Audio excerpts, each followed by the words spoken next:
नमस्कार। अमेजिंग मेरा देश में मैं आपका होस्ट कौशिनोक जैन, साथ में रौनक जैन स्वागत करते हैं। रोल्स रॉयस दुनिया भर में अपनी लग्जरी कारों के लिए मशहूर रहा है। इस कंपनी की स्थापना सन 1904 में चार्ल्स और हेनरी रॉयल्स ने की थी। इन दोनों ने एक साथ मिलकर कारों का निर्माण और बिक्री शुरू की, जिसके बाद कंपनी का नाम रोल्स रॉयस पड़ा। सन 1920 में दुनिया के नक्शे पर ब्रिटेन का परचम बुलंद था और साथ ही ब्रिटेन की सबसे मशहूर कार निर्माता कंपनी रोल्स रॉयस का भी खासा रुतबा हुआ करता था। लेकिन एक भारतीय राजा की शान में गुस्ताखी उस वक्त की दुनिया की सबसे बड़ी कार कंपनी को भारी पड़ी, जिसके बदले में इस कंपनी की न केवल किरकिरी हुई बल्कि उन्हें लिखित में माफी भी मांगनी पड़ी। ये वक्त था सन 1920 का, जब इंग्लैंड की सड़कों पर अलवर के महाराजा जयसिंह प्रभाकर घूम रहे थे। बदन पर अंग्रेजी लिबास था और रंगत भारतीय की। ऐसे ही घूमते हुए उनकी नजर रोल्स रॉयस के शोरूम पर पड़ी। उत्सुकतावश वो शोरूम में दाखिल हो गए और वहां पर मौजूद गाड़ियों के फीचर्स और कीमत के बारे में जानने के लिए सेल्समैन से बात करने लगे। साधारण वेशभूषा और एक भारतीय चेहरे को देखकर उस सेल्समैन ने राजा जयसिंह को ऊपर से नीचे तक देखा और उन्हें शोरूम से बाहर निकाल दिया। शायद उस वक्त सेल्समैन के दिमाग पर ब्रिटेनी हुकूमत का नशा रहा होगा, जो एक भारतीय चेहरे के पीछे छिपे महाराज को न पहचान सका। शोरूम से बाहर निकलने के बाद जयसिंह सीधे होटल पहुंचे और अपने नौकरों को कहा कि रोल्स रॉयस के शोरूम को तत्काल इस बात की सूचना दी जाए कि अलवर के महाराजा जयसिंह शोरूम पर आ रहे हैं। महाराजा के आगमन की खबर शोरूम तक पहुंचते ही वहां पर अफरा तफरी मच गई और तत्काल आओ भगत के लिए रेड कार्पेट बिछा दिया गया।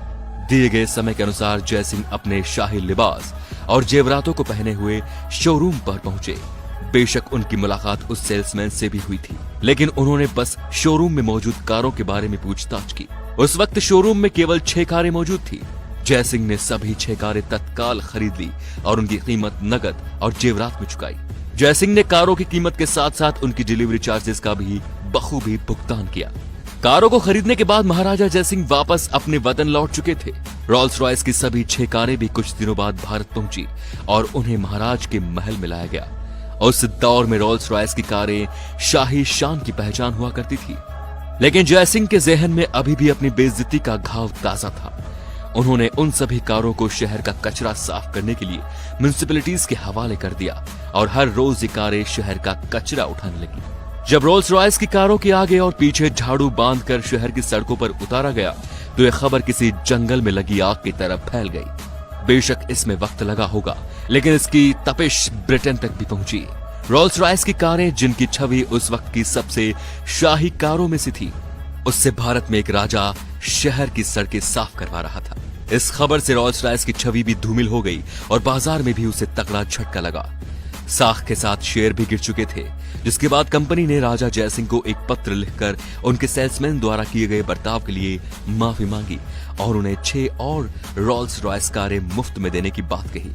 राजा जयसिंह ने रोल्स रॉयस के माफीनामे को मान लिया और म्युनिसिपैलिटीज को आदेश दिया कि अब वो कारों से कचरा न उठाएं। इस तरह जयसिंह ने बड़े ही सूझबूझ से ब्रिटेन की सबसे बड़ी कार कंपनी रोल्स रॉयस का गुरूर तोड़ दिया।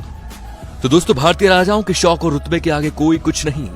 महाराजा जयसिंह ने अपनी बेइज्जती का बदला कुछ इस प्रकार लिया कि रोल्स रॉयस को घुटनों पर ला खड़ा किया। आज भी यह कहानी सुनकर हर भारतीय का सीना चौड़ा हो जाता है। लाइक जरूर करें, सब्सक्राइब करें और नीचे जो बेल आइकॉन है, घंटी का बटन, उसको दबा दें। इस तरीके के बढ़िया बढ़िया नुस्खे, अमेजिंग इंडिया और कुछ फैक्ट होती है, कुछ विस्मयकारी चीजें होती हैं, कुछ अद्भुत चीजें होती हैं, वो मैं आपको नेक्स्ट वीडियो में बताऊंगा। जब तक के लिए आप सबको bye bye, see you, take care.